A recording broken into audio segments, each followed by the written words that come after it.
No, 3 no, no. minutes. You asked me a question. I did, and Well, you asked me a question. and you and I'm haven't gonna answered answer my it. question. So they're going to be out on the streets working You hand haven't in hand answered my with question. DEA You to haven't violate. answered, Mr. Chairman. I'd like an answer to my question, and the question is not being answered. How many ATF law enforcement officers and industry operations investigators do you anticipate will be lost to attrition as a result of the funding reduction you are proposing? You are proposing a 26% cut to ATF for fiscal year 2026, as well as a 4.4% cut to DEA. So you're going to merge the two agencies together, and then you're going to shortchange their resources, so neither one of them will be able to do the job that they have been designed to do. You've got a 34% cut to the high-intensity drug trafficking areas program, no dedicated money at all for the Organized Crime Drug Enforcement Task Force. So, my view, it's fair to say that the Trump administration proposal shortchanges federal efforts to stop illegal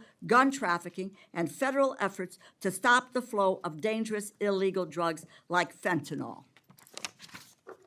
As I was attempting to answer your question very calmly, unlike you, Excuse me, what Madam Attorney General. Answer yes or no. Tell me what the numbers are. I don't want to hear all of your filibuster about this. Go ahead, please. Tell us the numbers. So we are reorganizing. ATF agents want to be out on the street. Okay, Working let me with answer the DEA question for you. agents. I'm going to answer it for you.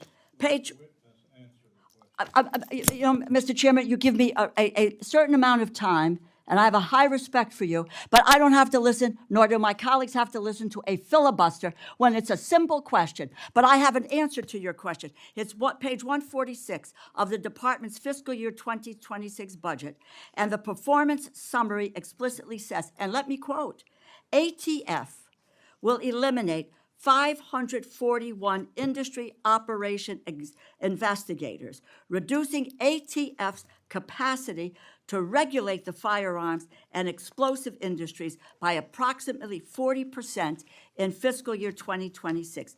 ATF will perform fewer regulatory inspections. And the department summary goes on to say, and let me quote, ATF anticipates a reduction of approximately 284 support personnel and 186 agents based on historical attrition patterns, and these personnel cuts will impact ATF across various functions, unquote.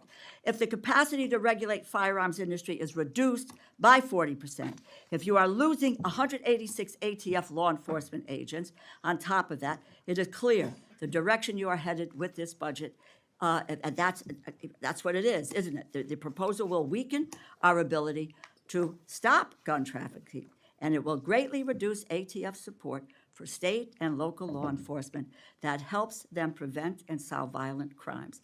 It's a bad proposal. Do you want to hear my answer in 3 seconds? You mentioned regulatory functions. We will not be having ATF agents go to the doors of gun owners in the middle of the night asking them about their guns, period. They will be out on the streets with DEA, guns and drugs. How many go are together. gone? It will be attrition. We are not firing agents. They will be working How many with have DEA. taken attrition? Can I tell you that they all want to be on the streets? They want to be doing their jobs. They want to be But you're getting them seizing off the guns. streets. They want You're getting to. them We're off the putting streets. them on the streets. They want to be working with DEA. You are getting them off the will be streets. There is no efficient. clear, and Mr. We will Chairman, be I yield back my efficient. time. I yield back my time. Let's get some answers here.